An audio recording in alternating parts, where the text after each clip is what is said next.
Güey, qué fondo tan ad hoc para este tema que vamos a tocar que a mucha gente no le va a gustar, pero que a mí precisamente por eso me encanta. Hoy vamos a hablar de Satán. Este es uno de esos videos que me han pedido desde que empecé a hacer este tipo de contenido, pero no quería hacerlo a la ligera. Estuve leyendo un montón para traerles algo medianamente decente. Ahora, si tú estás esperando que te hable de cuernos y de colas con punta de flecha y de cómo hacer un pacto para convertirte en una estrella de rock o en un super influencer, aquí no hacemos eso.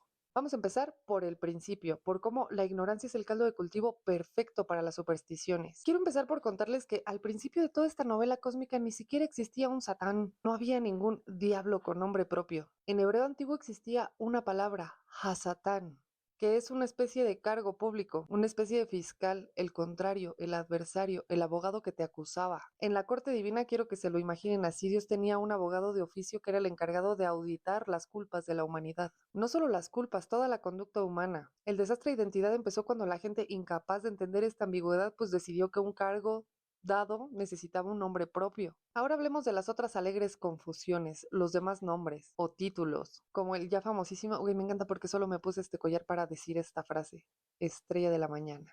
Que este también es uno de mis favoritos. ¿Les suena de otro lado? Puerta del cielo, ruega por nosotros, Estrella de la Mañana, ruega por nosotros, salud de los enfermos, ruega por nosotros.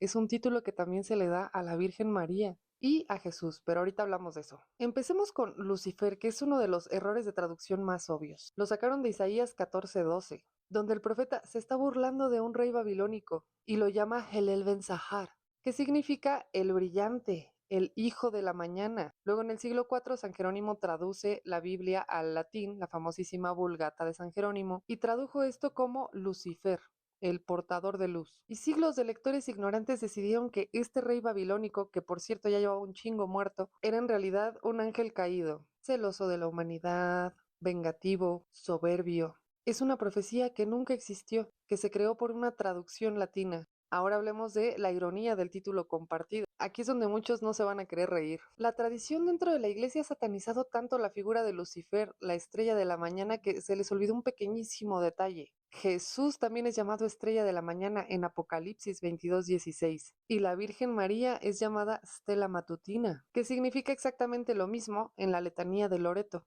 Es decir, que tenemos el mismo título poético para tres entes diferentes, que originalmente describía a Venus o el lucero del alba para burlarse de un rey babilonio, y que pasó a ser un mote también para Jesús, para la Virgen y para ese personaje que a tanta gente le cae tan mal. O sea, ¿ven cómo está este caso? Está bien raro. La gente ha creado toda una cosmología de odio alrededor de un personaje que comparte título con las figuras más altas dentro de la jerarquía de su propia religión. Irónicamente, la iglesia lo usaba para exaltar a sus figuras más sagradas. Ahora, ya que tocamos el tema de Jesús, vamos a otra vez con Herman. ¿Por qué siempre estás hablando de Herman? Porque me encanta Herman. Háganme el favor de limpiar por unos segundos esta imagen que te aventaron en el catecismo de Jesús rubio, con los ojitos azules, repartiendo abrazos, flores y conejos en un campo de trigo, todo pacifista él. Si revisamos el trabajo de Erdmann, particularmente les voy a recomendar este libro, Jesús, el profeta apocalíptico del nuevo milenio. Nos encontramos con una realidad mucho menos hippie. El Jesús histórico no era un pacifista.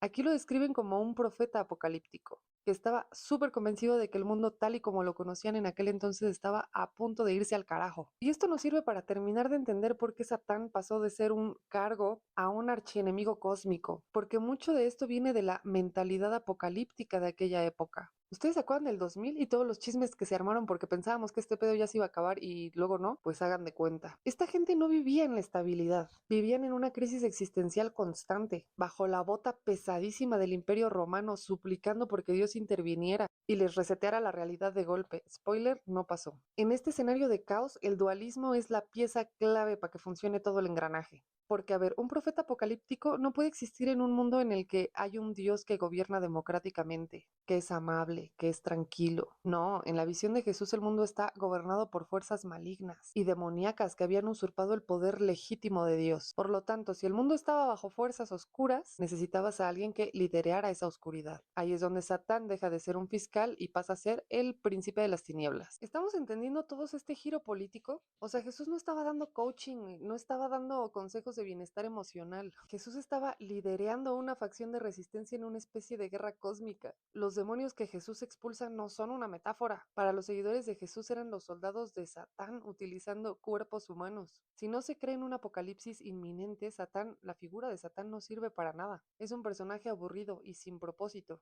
Pero si crees que el mundo se va a acabar mañana, que las instituciones están corruptas y que las fuerzas del mal tienen el control total, entonces necesitas un villano que sea la contraparte de tu héroe. Pues ya estoy viendo la funada que me van a meter con la siguiente frase, no me importa. Jesús necesitaba la figura de Satán para que su ministerio tuviera sentido.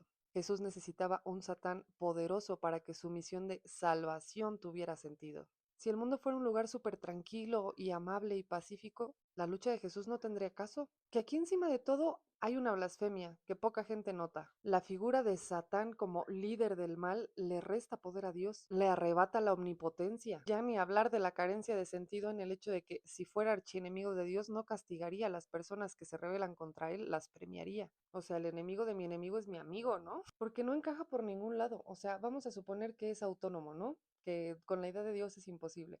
Es autónomo y es malo, y se encarga de castigar a la gente. Otra vez, no castigaría a los enemigos de Dios. Esos serían sus compas. Ahora vamos a ponerlo del otro lado, no es autónomo. Es Dios el que le encarga esta tarea. Entonces no es malo, güey. No lo puedes culpar porque en realidad solo es un actor más en el plan divino. Alguien que está cumpliendo al pie de la letra la voluntad de Dios. Eso a mí me suena a un buen creyente, no a un villano. Ahora vamos a lo bueno, a lo que duele, al chismecito político. Porque hasta ahorita ya vimos cómo Satán pasó de ser un título a ser una especie de nombre propio. Pero ¿por qué demonios les interesaba tanto mantener esta figura viva?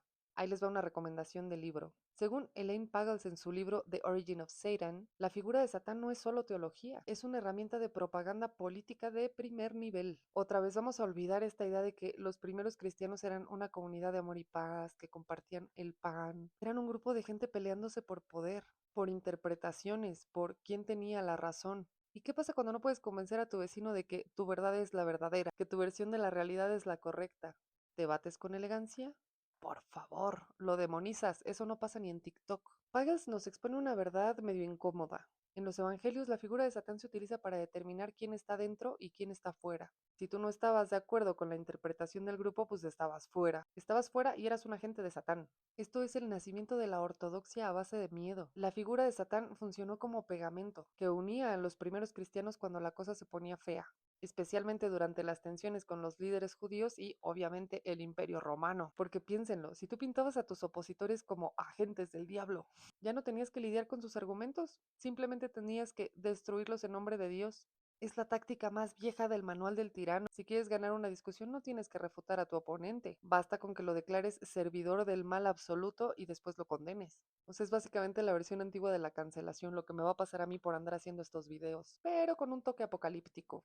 Piles nos deja muy claro que la figura de Satán no era una metáfora en un libro. Para los cristianos primitivos era la cara de cualquiera que pusiera en peligro su estructura. Ahora vamos a respirar hondo un ratito, porque si estás prestando un poco de atención ya te habrás dado cuenta de que aquí no estamos hablando de fuerzas malignas. Estamos hablando sobre cómo la mente humana fabrica sus propios monstruos, generalmente cuando no sabe qué hacer con su ansiedad existencial. Primero, los tipos que escribieron el Antiguo Testamento necesitaban un fiscal, un acusador. Era trabajo de escritorio. Luego llegaron los apocalípticos. Y me encanta cómo suena eso. Y como están desesperados porque su mundo se cae a pedazos, convierten al oficinista en un supervillano, un poco para justificar su lucha revolucionaria. Y luego vienen los grupos cristianos, que como no es que siga pasando, no soportan que la gente piense distinto, transforman a este villano en una especie de arma política para cancelar a todo el que no les caía bien. Entonces Satán ni siquiera es una sola cosa, es una idea muy compleja, una especie de Frankenstein formado de pedacitos, un muñeco de trapo construido con retazos de miedo, de malas traducciones, de ambición de poder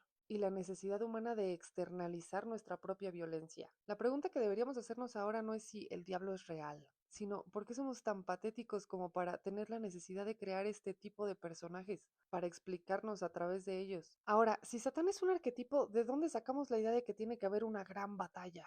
¿Por qué estamos tan obsesionados con la figura del héroe matando al monstruo? Ahora voy a tocar un poco de terreno resbaladizo, porque miren, yo procuro darles fuentes que considero sensatas. Por lo regular les menciono historiadores, teólogos, de repente la gente enloquece porque se me ocurre mencionar algún que otro filósofo o psicólogo, Son recomendaciones personales, ¿vale? También los mando a leer la Biblia y no es como que sea muy fidedigna, ¿verdad?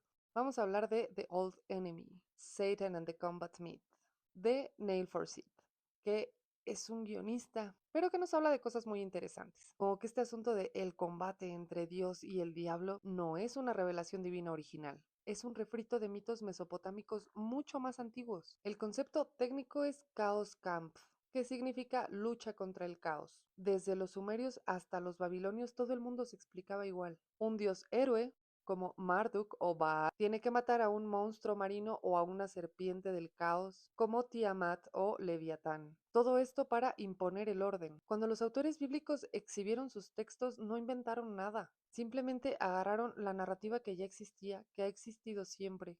Pusieron a Dios de un lado y al enemigo del otro. Otro autor que les voy a recomendar es Jeffrey Burton Russell. En su monumental Historia sobre el Diablo nos cuenta unas cosas padrísimas. Nos dice, por ejemplo, que esto no es una coincidencia literaria, sino una necesidad psicológica.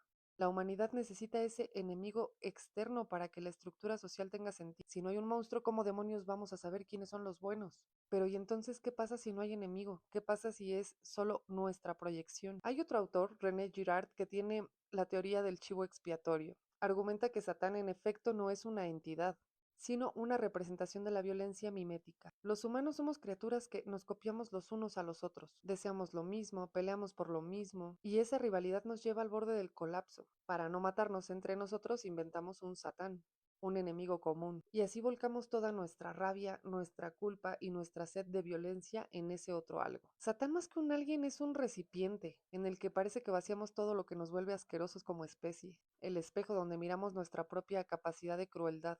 Y decimos muy cómodamente, no fui yo, fue el diablo me hizo hacerlo. Al final del día, ese viejo enemigo no es una entidad espiritual, es el recordatorio constante de que somos una especie violenta, que necesita culpar a alguien más o a algo para poder dormir en la noche. Convertimos un mito antiguo de dioses y dragones en la justificación perfecta para perseguir a nuestro vecino, para quemar brujas, para santificar guerras. Así que la próxima vez que escuches a alguien hablar sobre luchar contra las fuerzas de Satán, recuerda que no están hablando de un ángel caído. Están participando del mismo ritual primitivo de sacrificio humano que se ha hecho desde hace milenios. La única diferencia es que antes sacrificábamos toros y ahora se sacrifica la razón.